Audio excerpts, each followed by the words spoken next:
लोग से यात्रा कर रहे हैं, तो अभी तक जो निचोड़ आया होगा सभी पंचायतों के या जिला के स्तर पर, वो किस रूप में रहा, उसका किस तरह से समाधान आप देख पा रहे हैं? देखिए, अभी तक जो 3 सबसे बड़ी समस्या देखने को मिली, वो हर जिले हर पंचायत में अगर सबके समावेशित एक बयान देना हो तो बिहार में सबसे बड़ी समस्या बेरोजगारी और पलायन। ये सर्वस्पर्शी है।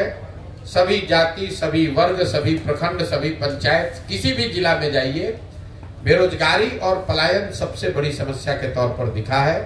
अब आप ये कह सकते हैं कि बेरोजगारी और पलायन एक बड़ा मुद्दा है, ये जानने के लिए इतनी बड़ी पदयात्रा करने की क्या जरूरत है? ये तो आप लोगों को बैठे बैठे मालूम है।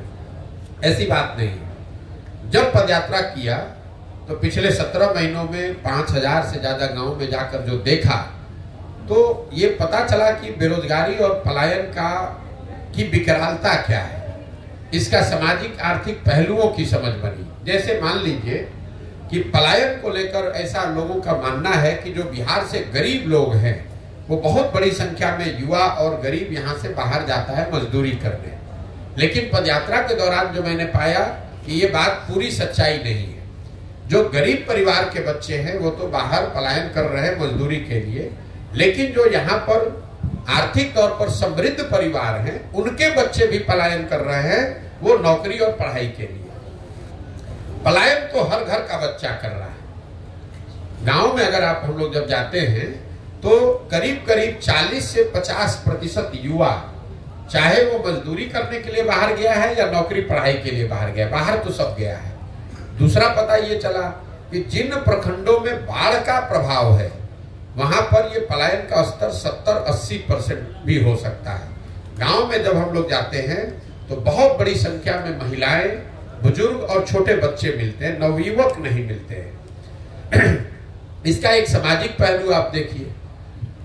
बहुत लंबे समय से ये पलायन की वजह से लोगों के मन में, समाज में परिवार की परिकल्पना ही धीरे धीरे ध्रुवी पड़ गई है। जैसे पहले परिवार की परिकल्पना में लोगों की समझ थी कि पति पत्नी, बाल बच्चे, माता पिता साथ में रहते हैं। अब शायद ही कोई ऐसा घर गांव में बचा है जहां ये 3 पीढ़ियों के लोग, पति पत्नी, बाल बच्चे, माँ बाप एक साथ रहते हैं। ऐसा कोई परिवार शायद ही मिलता है, क्योंकि पलायन इतनी बड़ी सच्चाई हो गई है जीवन की। लोगों ने मान लिया है कि जो जैसे लड़का 12 साल 15 साल का ज्यादा हुआ तो या तो पढ़ाई के लिए या रोजगार के लिए वो बाहर ही जाएगा, और लोगों को इसमें कुछ अटपटा नहीं लगता है। इसका सबसे बड़ा असर ये है इतने लंबे समय तक पलायन का, कि लोगों को इसमें कुछ अटपटा नहीं लगता है। लोग हमें देखने आते हैं, ये कहते हैं कि भाई आप 17 महीना से घर परिवार छोड़कर बाहर चल रहे हैं।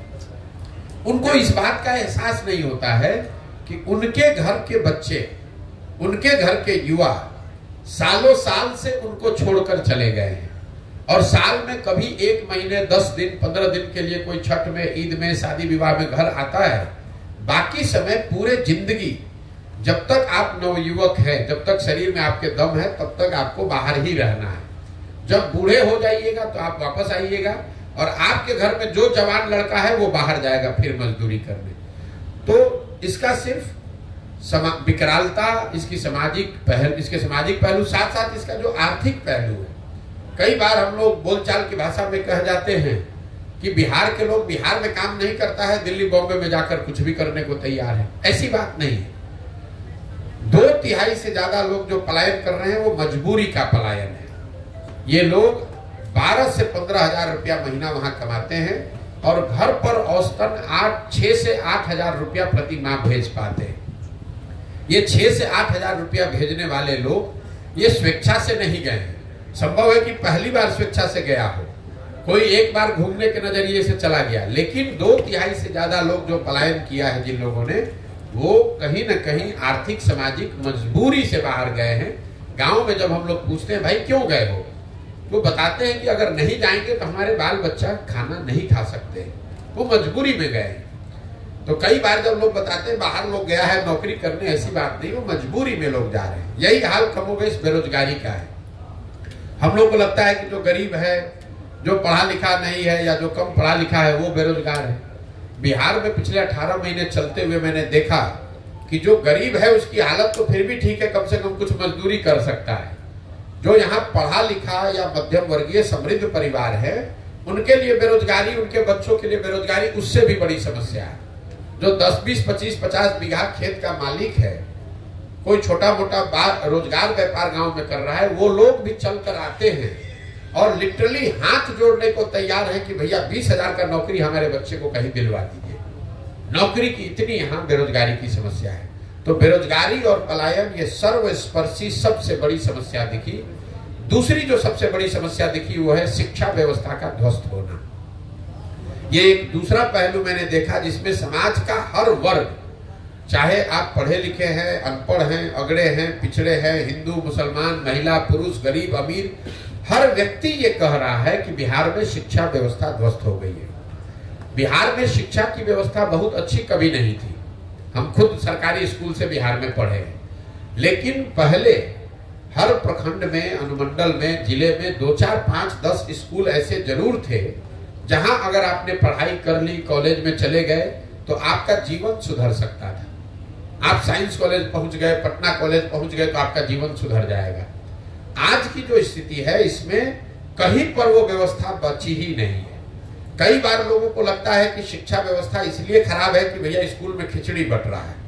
कुछ लोग ये कहते हैं कि शिक्षकों की गुणवत्ता खराब हो गई। मैं आपको बता रहा हूं ये दोनों बात में पूरी सच्चाई नहीं है। अगर सिर्फ खिचड़ी बांटने से शिक्षा व्यवस्था बिहार में खराब होती तो लोग ये ध्यान नहीं देते हैं कि 8वें क्लास से ऊपर के जो स्कूल हैं, विद्यालय हैं या कॉलेज है, उसमें तो खिचड़ी नहीं बट रहा है। वहां पर पढ़ाई क्यों नहीं हो रही? आपने अगर कहा कि नियोजित शिक्षकों की गुणवत्ता की वजह से शिक्षा व्यवस्था खराब हो गई, तो पटना साइंस कॉलेज में, पटना कॉलेज में पढ़ाई क्यों नहीं हो रहा है? सीएम साइंस कॉलेज दरभंगा में पढ़ाई क्यों नहीं हो रहा है? लंगट सिंह कॉलेज में पढ़ाई क्यों नहीं हो रहा है? वहां पर तो नियोजित शिक्षक नहीं है। पढ़ाई की व्यवस्था इसलिए खराब हुई है कि जो मेरी समझ बनी है 18 महीनों में, कि कहीं ना कहीं सरकार और समाज, मैं अंडरलाइन कर रहा हूं समाज को भी, सरकार और समाज दोनों की प्राथमिकता में शिक्षा अब रह ही नहीं गई है। किसी को चिंता ही नहीं है कि पढ़ाई होनी चाहिए। सरकार ने एक व्यवस्था बना दी, समता मूलक शिक्षा नीति के नाम पर हर गांव, हर पंचायत में 2-4 गो बिल्डिंग बना दिया गया। नतीजा क्या हुआ? जहां विद्यालयों के भवन बने वहां शिक्षक नहीं है, जहां शिक्षक है वहां विद्यालय के भवन नहीं है, जहां दोनों है वहां बच्चे नहीं है, जहां तीनों है वहां पढ़ाई नहीं। पढ़ाई की चिंता ही नहीं है।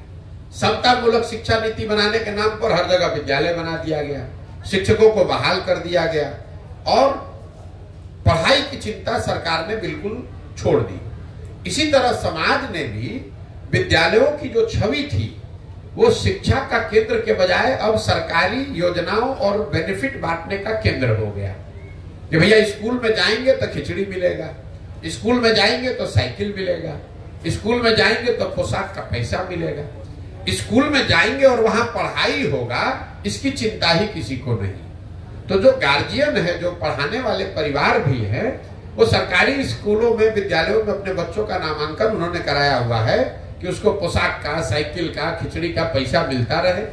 और अगर पढ़ाना है तो उसके लिए बगल के प्राइवेट स्कूल के कोचिंग में, ट्यूशन में नाम लिखवाया है।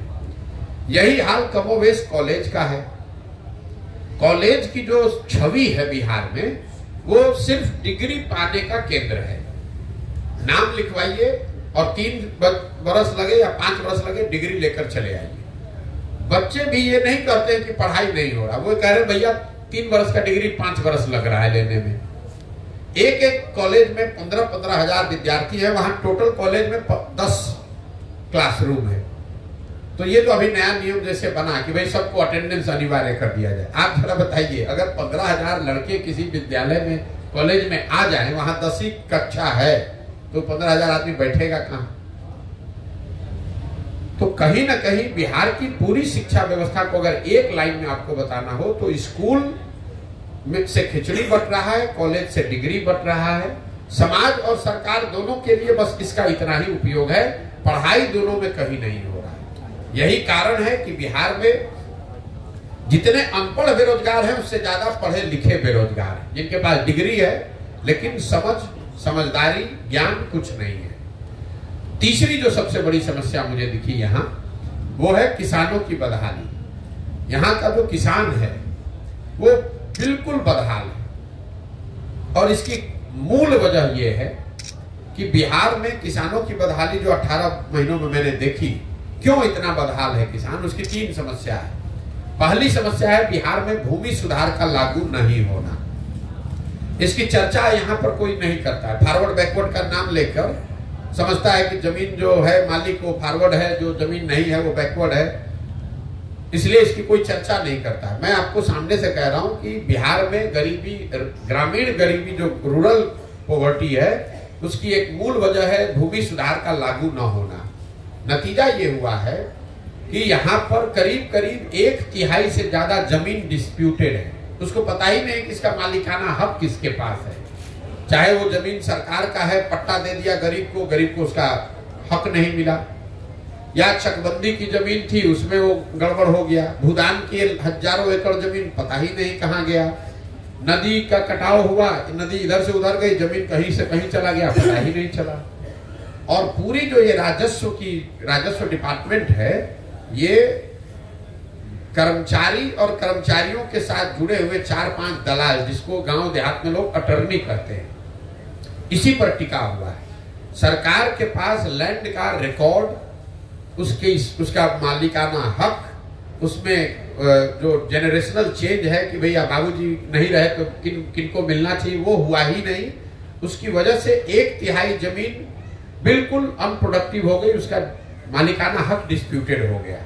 तो पहली समस्या है किसानों की, यहाँ जमीन का मालिकाना हक भूमि सुधार नहीं होने की वजह से नहीं बना, इसलिए भूमि में उसके जो प्रोडक्टिविटी के लिए इन्वेस्टमेंट होना चाहिए, बोरिंग लगना चाहिए, सिंचाई की व्यवस्था होनी चाहिए, खाद, वो कोई कर ही नहीं रहा है। दूसरी किसानों की जो बड़ी समस्या है वो है जल कुप्रबंधन। अब इससे कोसी में आप लोग रहते हैं, आपसे ज्यादा तो कोई नहीं जानता है कि पानी का जो कुप्रबंधन है, बाढ़ बहुत बड़ी समस्या है, इसकी खूब चर्चा भी होती है। लेकिन आपके लिए जानकारी के लिए बता दूं कि बिहार में 50% कृषि योग्य जमीन ही बाढ़ से प्रभावित है। बाकी का जो 50% जमीन है, उसमें आधी से ज्यादा जमीन या तो सूखे से प्रभावित है, या जल जमाव या नदियों के कटाव से प्रभावित है। आप लोगों ने कोसी के इस इलाके में अनुभव किया, बाढ़ से जितना नुकसान नहीं हुआ, उससे सबसे ज्यादा नुकसान हुआ जब कोसी ने अपना मार्ग बदल दिया। नेपाल से लगते हुए जितने बिहार के जिले हैं, वहां गांव जब हम लोग गए तो पता चला कि बाढ़ तो जब आता है तब आता है, जो नदी आते हैं नेपाल से, छोटी छोटी नदियां हैं, वो हर साल एक नया रास्ता बनाकर आती है, और एक बार रास्ता बदला तो 2-4-5 पंचायत का जमीन परमानेंट खराब हो गया। यही हाल कमोवेश जब आप गोपालगंज से चलिएगा, तो गोपालगंज में, सिवान में, छपरा में, वैशाली में, मुजफ्फरपुर, दरभंगा में, समस्तीपुर में, बेगूसराय में, हर पंचायत में सैकड़ों एकड़ जमीन ऐसी है जो वहां जल जमाव की समस्या है, वहां से पानी निकलता ही नहीं। जो चवर जिसको लोग कहते हैं, लख कहते हैं, कई जगह मन भी लोग कहते हैं, पानी लग गया तो वहां अब वो पानी निकलता ही नहीं है। तो या तो वहां एक फसल हो रहा है या वो भी नहीं हो रहा है। तो जितनी बड़ी समस्या बाढ़ की है, उतनी ही बड़ी समस्या सूखे की, जल जमाव की और नदियों के कटाव की भी है। सड़क पर आप चलते हैं तो एक साइड पानी लगा हुआ है इसलिए खेत नहीं हो रहा है, दूसरे साइड सूखा पड़ा हुआ है इसलिए खेती नहीं हो रहा है। तो जो जल पानी जो बिहार के सबसे बड़ी ताकत संपदा हो सकती थी, वो आज हम लोग के लिए अभिशाप बनी हुई है। और तीसरी जो सबसे बड़ी समस्या है किसानों की, वो है यहाँ पर अनाज का सही भाव न मिलना।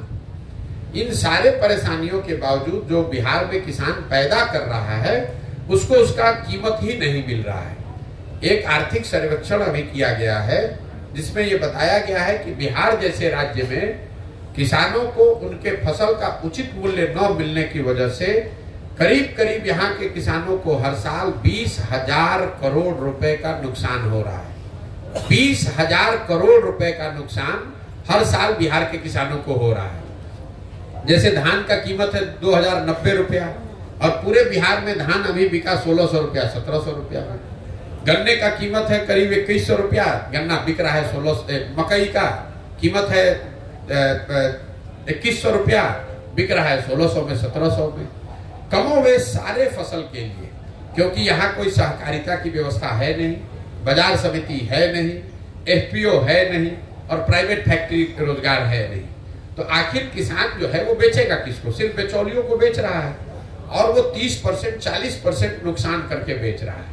तो ये तीन जो समस्या है, भूमि सुधार का लागू न होना, जल संसाधन का कुप्रबंधन और तीसरा किसानों के फसल का दाम का न मिलना, इन तीन वजहों से बिहार के किसानों की बदहाली है। आपने जो सवाल किया था कि जो सबसे बड़ी समस्या क्या है, यही तीन समस्या मुझे अभी तक, बेरोजगारी और पलायन, शिक्षा व्यवस्था का ध्वस्त होना और किसानों की बदहाली, ये हर जिले हर पंचायत में अभी तक सामान्य रूप से हर वर्ग में सुनने को मिली है। बाकी तो हर जिले की हर पंचायत की अलग अलग समस्या है, लेकिन ये समस्या हर जगह है। सर, प्रशांत किशोर जी का नाम हमेशा रणनीतिकार में आता है, किसी पार्टी को जिताने के नाम से नाम आता है, तो किन्हें जिताने के लिए पद यात्रा निकली है? बिल्कुल, मेरी जो पहचान है, जो आप जिसको रणनीतिकार बता रहे हैं, ये आपको लग रहा है कि हमने कोई वो काम छोड़कर दूसरा काम शुरू किया है। हमारी नजर में हम वही काम कर रहे हैं। फर्क बस इतना है कि पहले ये रणनीति मैं किसी दल या नेता के लिए बनाता था, अब ये रणनीति मैं बिहार की जनता के लिए बना रहा हूं। पहले ये सुझाव दल के नेताओं को बता देते थे, अब ये सुझाव बिहार की जनता को दे रहे हैं। पहले ये व्यवस्था, ये मदद दल के कार्यकर्ता को कर रहे थे, अब ये सुझाव, ये व्यवस्था, ये मदद बिहार के समाज के उन लोगों के लिए कर रहे हैं जो नया दल बनाना चाहते हैं, इस व्यवस्था को बदलना चाहते हैं कि भैया हम जुड़े, हम भी कंधा लगाएंगे, हम भी बिहार में कोई सुधार के लिए प्रयास करना चाहते हैं, उनको ये मदद कर रहे हैं। तो आपका जो सवाल है किसको जिताना चाह रहे हैं, इसका पूरा लक्ष्य है बिहार की जनता को जिताने के लिए ये काम शुरू किए हैं। और अब मैं किसी दल का नेता का नहीं, बिहार की जनता का रणनीतिकार हूँ।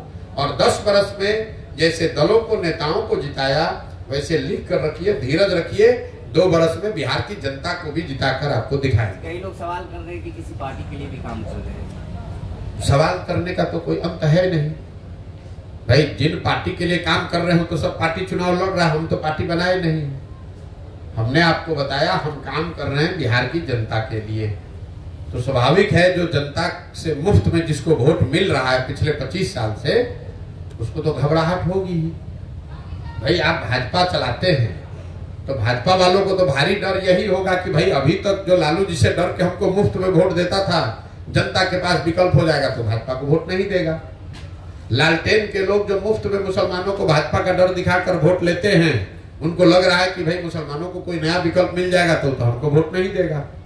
तो अगर आपके सामने से थाली अगर कोई छीन कर ले जाएगा तो आप तो थोड़ा बहुत हल्ला मचाइएगा ही।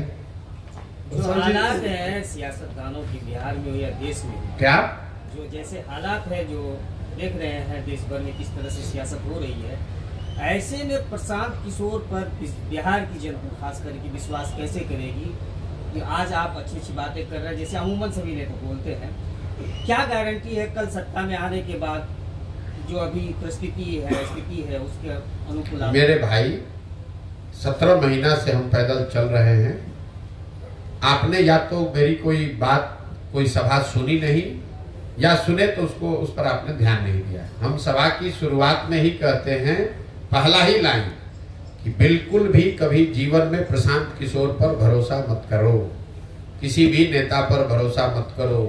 ये कभी मत सोचो कि हमको वोट दे दोगे तो हम आकर तुम्हारा जीवन सुधार देंगे।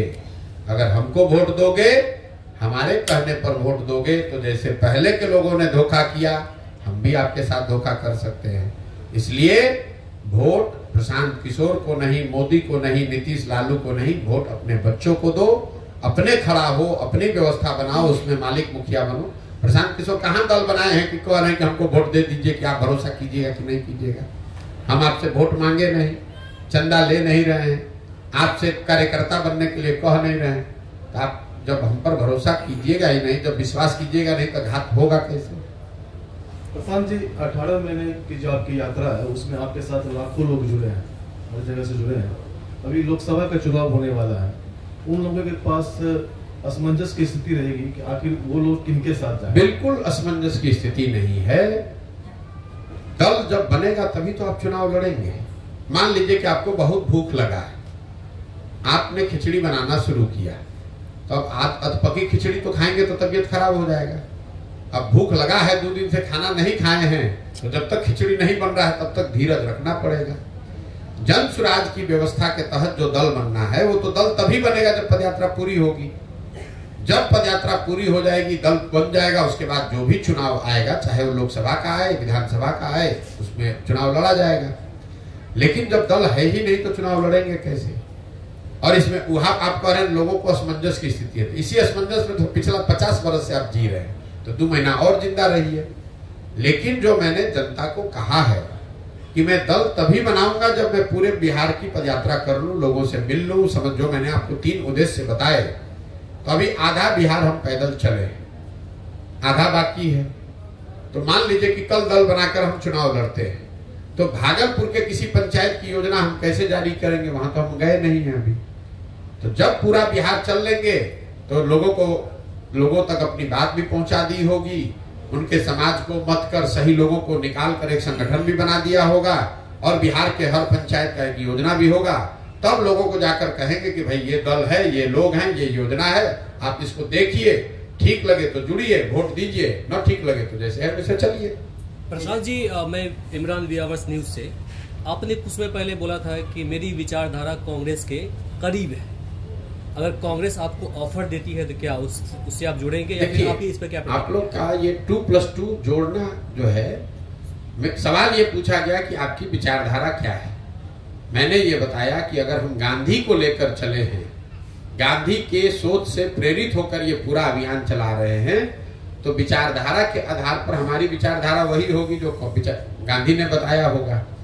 और इस विचारधारा को आज की कांग्रेस वो दावा करती है कि we represent this ideological space. तो मैंने ये कहा कि अगर मुझे आप किसी में फिट करना चाहेंगे तो मेरी विचारधारा वो विचारधारा होगी जो आज कांग्रेस रिप्रेजेंट करने का दावा कर रही है। मैंने ये नहीं कहा कि कांग्रेस उस विचारधारा को रिप्रेजेंट करती है।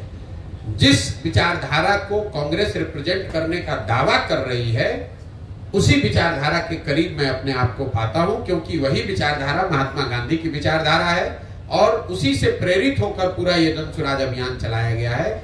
आप अभी ये सुने हैं, हम जब से पदयात्रा शुरू किए हैं तब से कह रहे हैं कि ये पूरा जो जन सुराज अभियान है ये कहीं ना कहीं आजादी से पहले, अब आजादी से पहले वाला लाइन मिटा मत दीजिएगा, आजादी से पहले की जो कांग्रेस थी, जो महात्मा गांधी की कांग्रेस थी, उस राजनीतिक व्यवस्था, उस विचारधारा को, उस तरह के दल को पुनर्जीवित करने का प्रयास है, अभियान है।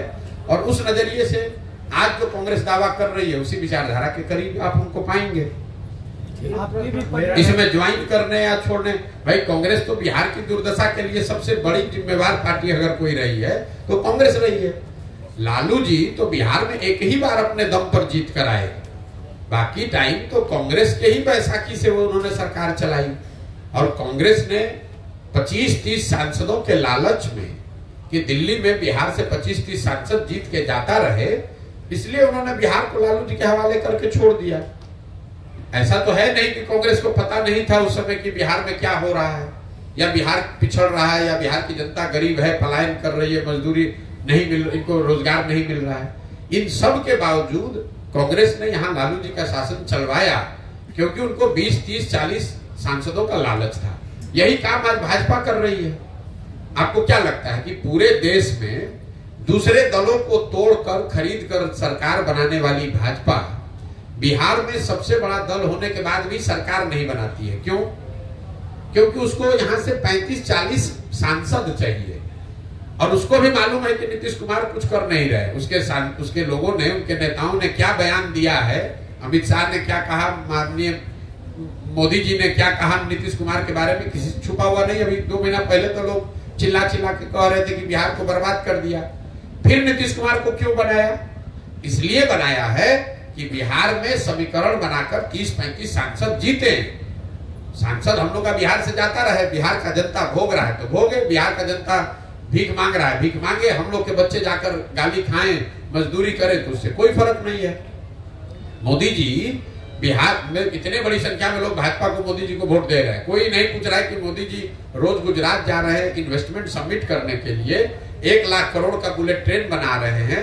गुजरात में तरक्की हो रही है। गुजरात से बीजेपी का एमपी जीता 26। आप मुझे बता दीजिए 10 वर्ष में मोदी जी एक दिन बिहार आए हों कि भैया बिहार में भी इन्वेस्टमेंट सबमिट होना चाहिए। मान लीजिए कि यूपी में 10 लाख, अभी कल ही आए थे शायद, 10 लाख करोड़ का कह रहे हैं कि इन्वेस्टमेंट हो रहा है।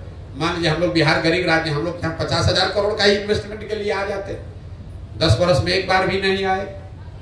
लेकिन यहाँ की जनता बेवकूफी में या समझिए ना समझी में उसी मोदी जी को जाके वोट दे रही है या मजबूरी में वोट दे रही है, और इसीलिए हम लोग के बाल बच्चे भोग रहे हैं। एक बड़ा सवाल है सर, विश्वास यात्रा तेजस्वी यादव जी कर रहे हैं और पद यात्रा प्रशांत किशोर यादव जी भी कर रहे हैं। उधर गांधी जी के विचारधारा से जुड़ करके राहुल गांधी जी भी कर रहे हैं। तो क्या लगता है प्रशांत किशोर कहाँ, पद यात्रा किस रूप में?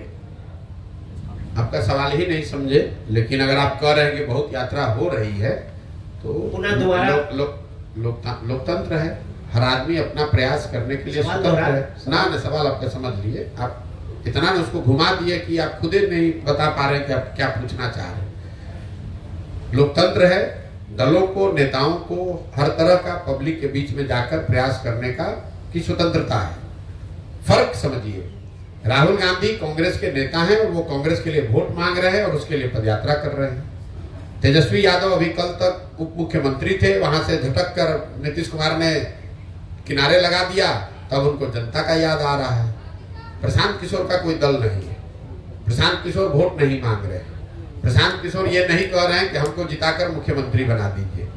प्रशांत किशोर ये अभियान चला रहे हैं बिहार की जनता को ये बताने के लिए कि तुमने सबकी चिंता की, तुमने जात की चिंता की, तुमने राष्ट्रवाद की चिंता की, तुमने विचारधारा की चिंता की, तुमने सामाजिक न्याय की चिंता की, तुमने लालू यादव की चिंता की, उनके बच्चे की चिंता की, तुमने मोदी की चिंता की। अब समय आ गया है, एक बार अपने बच्चों की चिंता कर लो, क्योंकि तुम्हारे बच्चे जब नहीं पढ़ेंगे, तुम्हारे बच्चे जब तक मजदूर अनपढ़ रहेंगे, तब तक चाहे मोदी बन जाए, लालू बन जाए, प्रशांत किशोर बन जाए, तुम्हारा और तुम्हारे परिवार का भला नहीं होगा। तो पदयात्रा के उद्देश्य में फर्क है। दूसरा, इसकी शुद्धता में फर्क है। ये पदयात्रा है तो हम 17-18 महीने से घर परिवार छोड़कर पदयात्रा ही कर रहे हैं। ऐसा नहीं है कि एक दिन रैली करने चले गए, एक दिन चुनाव लड़ रहे हैं। 18 महीना से घर परिवार छोड़कर पदयात्रा ही कर रहे हैं, गांव में ही रहते हैं। आप देख रहे हैं, हाँ आपसे भी मिलने आए हैं तो किसी होटल सर्किट हाउस में नहीं गए हैं। और दूसरा, इस पूरी व्यवस्था में कोई सुरक्षा, कोई सिपाही, कोई हवलदार नहीं है। गांव-गांव पैदल ही जाते हैं। कोई भी व्यक्ति जो चाहे वो आकर मिल सकता है, बात कर सकता है, धक्का दे सकता है, गाली दे सकता है, आशीर्वाद दे सकता है। ये फर्क है। ये जो लोग पदयात्रा जिनकी आप चर्चा कर रहे हैं, मैंने पहले भी कहा था, नीतीश कुमार ने एक यात्रा की थी। इनको खुली चुनौती दे रहे हैं कि अपने अगल बगल सुरक्षा ये हटा दें और किसी एक गांव पंचायत में पैदल चल के दिखा दें। इनका दम नहीं है कि एक पंचायत या एक गांव में बिना सुरक्षा के, बिना अपने लाभ का दल बल के एक गांव में ये लोग चल के दिखा दें। नीतीश कुमार मुख्यमंत्री हैं ना भाई, उनको खुली चुनौती मैंने दे रखी है कि आप एक पंचायत में खाली पैदल चल के दिखा दीजिए।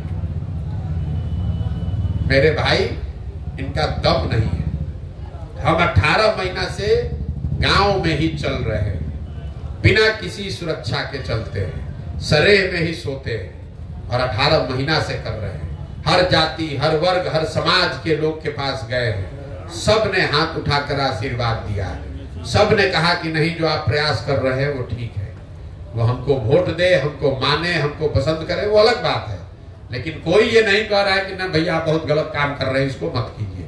जिस गांव से भी गए हैं वहां पर लोगों ने यही कहा, ना भैया प्रयास तो आप ठीक कर रहे हैं, बात ठीक कर रहे हैं। ये फर्क है। सर, अभी के दौर में जाति, धर्म, मजहब को लेकर लोग वोट करते हैं और कब नहीं करते थे कि अब करते हैं? अब ज्यादा बढ़ गया है। आपके पास कोई थर्मामीटर है? ज्यादा बढ़ गया है। आपके पास थर्मामीटर है कि अब ज्यादा बढ़ गया? पहले कम था। मोदी जी को वोट पड़ा है कि नहीं बिहार में? जोर से बोलिए, पड़ा है कि नहीं? सबको सुनना ही है। पड़ा है ना?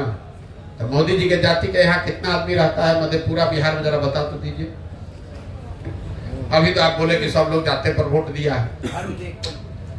पहले एक बात पर अड़े रहिए, आपने कहा कि हर आदमी बिहार में जाति पर ही वोट दे रहा है। सुन लिए क्वेश्चन रोज है, अरे 18 महीने से यही सवाल रोज सुनते हैं। बिहार में आदमी को सवाल इससे ज्यादा कुछ आता ही नहीं है, यही 4 सवाल पड़ता है, भैया जाति पर वोट पड़ता है, आप कैसे निपटिएगा। अरे आप पत्रकारिता करते हैं तो हमको भी तो थोड़ी बहुत समझ होगी। पहला सवाल आदमी छूटते जिसको राजनीति का आर अभी सीखता है तो यही सवाल करता है, ए भैया बिहार में तो बड़ा जात है, आप इससे कैसे निपटिएगा। तो मेरे भाई उसको जवाब मेरा यही होता है कि यही बता दो कि अगर आपको लगता है कि हर आदमी जाति पर ही वोट देता है तो मोदी जी को बिहार में वोट दे कौन रहा है। मान लीजिए कि आपने कहा, दूसरे सवाल पर आते हैं, हम तो कह रहे सवाल सुने नहीं, कहेंगे ना हमको तो धर्म पर हिंदू मुसलमान के नाम पर दिया, यही कह रहे हो ना, चलो छोड़ दो। मुसलमान यहाँ 18% रहता है, वो लालू जी को वोट देता है, ओवैसी को वोट नहीं दिया। तो लालू जी को काहे वोट दिया, ओवैसी को काहे नहीं दिया।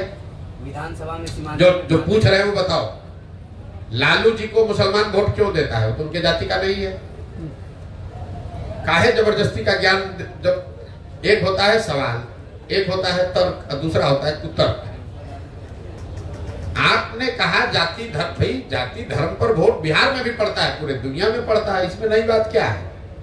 आप बिहार के होने के नाते आपको एक बिन मांगी सुझाव दे देता हूं, इस चक्कर में मत पड़िए। ये बाहर जो बिहार के लोगों को नीचा दिखाते हैं, उन्होंने ऐसा आपके हमारे दिमाग में बैठा दिया है कि बिहार इसलिए पिछड़ा है कि यहाँ पर जाति बहुत है।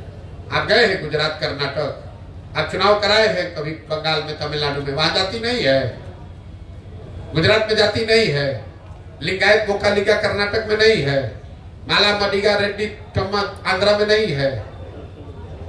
वहां का आदमी को कोई जाति के लिए दोष दे रहा है। आप बिहार में गरीब हैं, मजदूर है, इसलिए आपको जातिवाद बताया जा रहा है। यूपी में जाति नहीं है। यहाँ का जो पत्रकार पढ़ा लिखा समाज है वो भी इस चक्कर में पढ़ के अपने ही से कहता है भैया यहाँ जाति बहुत है, यूपी में जाति नहीं है। कभी पूछे हो जाके सवाल ये, आप जाके उत्तर प्रदेश में, तो यहाँ काहे पूछते हो भाई। ये बिहार के और बिहार के लोगों के प्रति जो दुराग्रह बैठा दिया गया है लोगों के दिमाग में कि बिहार इसलिए गरीब है। अरे बिहार इसलिए गरीब है कि कांग्रेस ने यहाँ पर काम नहीं किया। बिहार इसलिए गरीब है कि लालू यादव यहाँ 15 वर्ष जंगल राज चला रहे थे तो कांग्रेस उसमें सहभागी थी। बिहार इसलिए गरीब है कि मोदी जी को गुजरात का ज्यादा चिंता है, बिहार का कम चिंता है। बिहार इसलिए नहीं गरीब है कि यहाँ जाति ज्यादा है। इसलिए मुझे गुस्सा आ रहा है कि आप पढ़े लिखे व्यक्ति हो और बिहार के होने के बाद अपने मुंह पर कीचड़ लगा रहे हो बिना किसी वजह के। समझते हो नहीं। आपको कोई दूसरा कहता, तो अगर कोई आदमी आकर गुजरात का कहता कि भाई बिहार में जाति बहुत है, तो आपको ये कहना चाहिए कि अगर बिहार में जाति बहुत है तो गुजरात के आदमी को बिहार में कैसे आदमी वोट दे रहा है। तो आप लोग उल्टे अपनी बात कर रहे हैं, भैया हम लोग यहाँ जाति बहुत है इसीलिए गुजरात में जाते हैं तो आपको 4 लात मारता है, इसीलिए आप तमिलनाडु में जाते हैं तो आपको हमको गाली देता है। यहाँ के आदमी को समझ ही नहीं है। जमीन पर पड़ा हुआ कीचड़ अपने मुंह में लगा के कह रहा है कि हमारा मुंह में देखो कीचड़ लगा है। आपने योगी आदित्यनाथ से कभी पूछा है कि भाई यूपी में आप जात का राजनीति कर रहे हैं कि नहीं कर रहे हैं? मोदी जी से, अमित शाह से कभी आपने पूछा है कि गुजरात में आप लोग जात का राजनीति करते हैं कि नहीं करते हैं? क्या बात करते हैं। पिछले विधानसभा में बहुत बड़ा राजनीतिक विशेषज्ञ बनने के चक्कर में आधा पत्रकार इसी में लगा हुआ है। भैया जाति पर राजनीति होता है, आप कैसे जीतिएगा? प्रशांत जी, पिछले विधानसभा में अखबारों में इश्तिहार देकर पुष्पम प्रिया चौधरी भी आई थी और खुद को सीएम कैंडिडेट कहा था। गांव में ये भी चर्चा है कि प्रशांत किशोर अभी पदयात्रा कर रहे हैं, भविष्य में ये भी ऐसा कर सकते हैं। लेकिन आपने पहले भी कह दिया है कि आप मुझे वोट मत दीजिए, विश्वास मेरे पे मत कीजिए। लेकिन पहला सवाल ये है कि अखबार में इश्तिहार देकर आपने पदयात्रा किया, भविष्य में ये पार्टी भी बन सकती है और चुनाव भी लड़ेंगे, तो चुनाव तो गांव के लोग लड़ेंगे जिसे आप चूज कर रहे हैं। लेकिन जो गांव में आपकी यूथ क्लब बन रही है उसमें अभी लोग नहीं जुड़ पा रहे हैं, प्रशांत किशोर की रणनीति को उनके बारे में नहीं जान पा रहे हैं। नहीं जान पा रहे तो नहीं जान पा रहे, आप काहे घबरा रहे? लोग ऐसा सोचते हैं सीएम कैंडिडेट, आप काहे घबरा रहे इतना? आप इतना घबराहट में हैं। मुश्किल ये है कि हमसे ज्यादा घबराहट यहाँ के पत्रकारों को है। मान लीजिए नहीं जुड़ रहा है, हमको जोड़ने में 10 वर्ष लगेगा, हमको घबराहट ही नहीं, आप काहे घबराए जा रहे हैं?